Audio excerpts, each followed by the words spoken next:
अस्सलाम वालेकुम। मैं हूं डॉक्टर फारूक किदवई। आज बात होगी मैच फिक्सिंग की। फिक्सिंग एक ऐसा लफ्ज़ है जो मुख्तलिफ जगहों पे मुख्तलिफ अंदाज में लिया जाता है। खेल के मैदान में मैच फिक्सिंग, सियासत के मैदान में ओहदा, वजारत, मुल्क से भागना हो डील, मुआहदा हो किकबैक्स, काम कराना हो रिश्वत। तो ये मुख्तलिफ नाम हैं फिक्सिंग के। पाकिस्तान की बदकिस्मती ये है कि पाकिस्तान में इन कामों पर कभी भी कोई कड़ा एक्शन नहीं लिया गया और ढील देते गए। और ढील देने की वजह से अब हम ऐसी जगह पहुंच चुके हैं जहां हम बेबस हैं। आप सबको याद होगा कि जब ये करप्शन का मैच स्कैंडल्स का सिलसिला शुरू हुआ था तो उसमें सिर्फ पाकिस्तान नहीं था, उसमें ऑस्ट्रेलिया भी था, उसमें साउथ अफ्रीका भी था, इंडिया भी था, श्रीलंका भी था। तो सिर्फ हमारे ही मुल्क में ये बाजे क्यों बजते रहते हैं? क्यों नहीं उस वक्त जब माजिद खान की सरबराही में माजिद खान ने वसीम अकरम, वक़ार यूनुस, मुश्ताक अहमद, इंज़मामुल हक को बिठा दिया था कि इनके ऊपर शक हो रहा है कि ये मैच फिक्स कर रहे हैं। जो माजिद खान जैसा आदमी जो कि बड़ा उसूल पसंद था, उसने अपने ओहदे से इस्तीफ़ा दे दिया। उसने कहा मैं इनको नहीं खेलने दूंगा। लेकिन उनके पेशरो खालिद साहब आए, खालिद महमूद साहब, और उन्होंने उन सबको इस बेस पे खेलने दिया कि इनके खिलाफ कोई सबूत नहीं है। शर्म की बात है। यानी कि वो अपना ही जो उनका उससे पहले उस सीट पे बैठा हुआ था उसको उन्होंने बिल्कुल नीचे गिरा दिया कि कोई सबूत नहीं है आपने। हालांकि जब कमेटी बनी थी पीसीबी के अंदर, उसके 3 मेंबरों ने बैठ के फैसला किया था और उन्होंने कहा था कि हाँ, हमें शक हो रहा है कि ये उस वक्त जरा ही नहीं थे कि इतनी तहकीकात की जाती। खिलाड़ी आपस में बिल्कुल गुत्तम थे, वो एक दूसरे को बारे में बताना नहीं चाहते थे क्योंकि सबको अपने करियर की फिक्र होती है। उसी वक्त अगर पकड़ लिया जाता तो बेशक पाकिस्तान में 2 Ws नहीं होते, इस तरह के नामवर खिलाड़ी पैदा नहीं होते, लेकिन ये हमेशा के लिए इसको आप जड़ से काट देते। उसका नतीजा क्या हुआ? ये सिलसिला चलता रहा। फिर आपने देखा कि इंग्लैंड के अंदर वर्ल्ड कप हुआ था और पाकिस्तान की टीम बांग्लादेश से पहली दफ़ा बांग्लादेश जीत गया था और बांग्लादेश ने उस पर नारा लगाया था कि आज हमने पाकिस्तान से 1971 की जंग का बदला ले लिया। शर्म। और आपको याद होगा कि मीडिया के अंदर शेख रशीद और हामिद मीर जैसे लोगों ने बैठ के कहा था कि वो सब उस जगह पे बैठे हुए टीवी पे शर्तें लगा रहे थे जहां पे उस वक्त के वजीर आजम और काफ़ी बड़े बड़े लोग भी बैठे हुए शर्तें लगा रहे थे। ये तो उस वक्त से चल रहा है। उसके बाद आप ये देखिए कि जब ये मैच फिक्सिंग में पकड़े गए, इतने सारे वाकयात हुए जो आंखें देख के बता रही हैं कि ये गड़बड़ हो रही है खेल में। हम जैसे आदमी जो बाहर से टेलीविजन पे बैठ के देख रहे हैं, हम कह देते हैं कि ये गड़बड़ हो रही है। उसके बाद क्या हुआ? जस्टिस नसीम हसन शाह जो कि चीफ जस्टिस रिटायर्ड थे, उनकी सरबराही में कमेटी बनी। उन्होंने इतनी बड़ी रिपोर्ट छापी, उसमें नाम ले लेके बता दिया कि इन लोगों को वक़ार यूनुस, मुश्ताक अहमद, इंज़मामुल हक, वसीम अकरम, सलीम मलिक, एजाज अहमद, इनको हमेशा के लिए पाकिस्तान क्रिकेट से निकाल दीजिए और इनको पाकिस्तान की क्रिकेट में या किसी चीज़ के अंदर भी अब शामिल मत कीजिएगा। वाह, बिल्कुल क्लियर रिपोर्ट है। ये क्या हुआ? वो लोग खेलते भी रहे और अब आप देखिए चैंपियन बने हुए हर चीज़ के।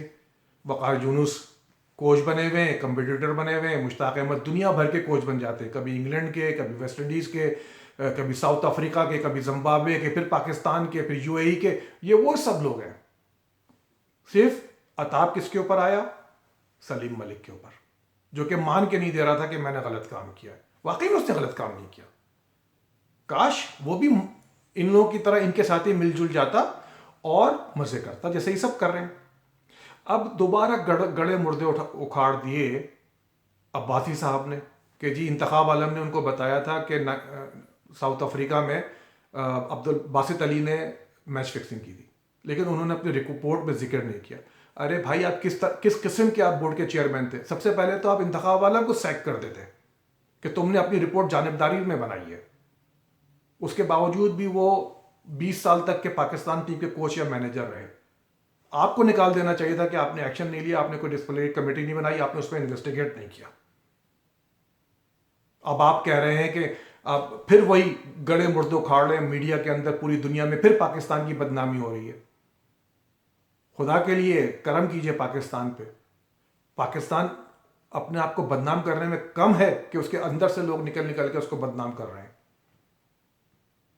आप पीआईए के चेयरमैन थे, क्या आपने फिक्सिंग नहीं की होगी? क्या आप इतने ही शरीफ थे? आप ऐसे ही चेयरमैन बन गए? वो खालिद महमूद साहब पीसीसीबी के चेयरमैन बन गए, पहले वो सर्विस इंडस्ट्री के चेयरमैन थे, ऐसे ही बन गए? ऐसे नहीं बनते। आपने भी कहीं फिक्सिंग की होगी। खुदारा बस कर दीजिए, बंद कर दीजिए। जिस वक्त एक्शन लेना होता है उस वक्त एक्शन लीजिए। सांप जा के निकल जाने के बाद लाठी मारने का कोई फायदा नहीं है। वंस एट ऑल खत्म कर दीजिए इस चीज को फिर। और सिर्फ एक चीज पर नहीं होना चाहिए, ये आप इसको हर जगह लागू कराएं, हर जगह फिक्सिंग बंद कर दें, तभी पाकिस्तान तरक्की कर सकता है। और अगर नहीं कर सकते तो खामोश होकर बैठ जाइए। पाकिस्तान को बदनाम मत कीजिए। इस मुल्क ने आपको बहुत कुछ दिया, आपको इज्जत दी है। बेहतरी इसी में है कि आप खामोश होकर बैठ जाइए और इस मसले को हमेशा हमेशा के लिए ख़त्म कर दीजिए।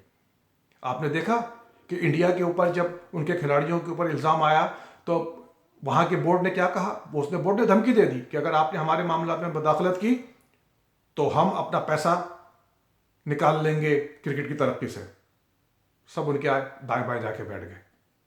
हमको पता नहीं क्या तकलीफ होती है कि हर मामले में हम सबसे आगे उछल के आ जाते हैं आगे कि जी हम सही कर देंगे चीज़ों को।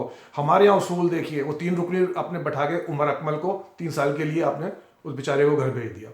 वो भाई जिस वक्त था उसको समझाते बुझाते उसको बिठाते। अगर वो बिगड़ा हुआ था तो उसको आप समझाते, ये आपका काम है। आपने एक नया पंडोरा बॉक्स खोल दिया। अब उसके अंदर जनाब शोएब अख्तर आ रहे हैं, उसके अंदर यूनुस खान आ रहे हैं। अब ये एक मसला बनेगा, अखबारों में आएगा, मीडिया पे आएगा। वो तफज्जुल साहब ने अपने सैकड़ों किस्म के इल्ज़ाम लगा दिए। भाई तफज्जुल हुसैन साहब को ये केस दिया क्यों गया? अगर उमर अकमल का ये बयान था, उमर अकमल के पास आपके शवाहिद थे, आपने एक रिटायर्ड जस्टिस को बिठाया इस इंक्वायरी के लिए और आपने इतने बड़े सुप्रीम कोर्ट के एडवोकेट को हायर किया इतने से छोटे केस के लिए। कितने पैसे आपने दे दिए उन लोगों को? किस चीज़ के पैसे दिए? क्योंकि वो पैसा आपका नहीं है। अगर आपका पैसा होता तो आप कभी ना देते, कभी ये काम ना करते। आप एक छोटे से राह चलते वकील को बुलाते, उससे कहते भाई ये इसको ज़रा हल कर दो, वो हल कर देता तो चंद सौ रुपये में आपका काम हो जाता। लेकिन फिक्सिंग होती है।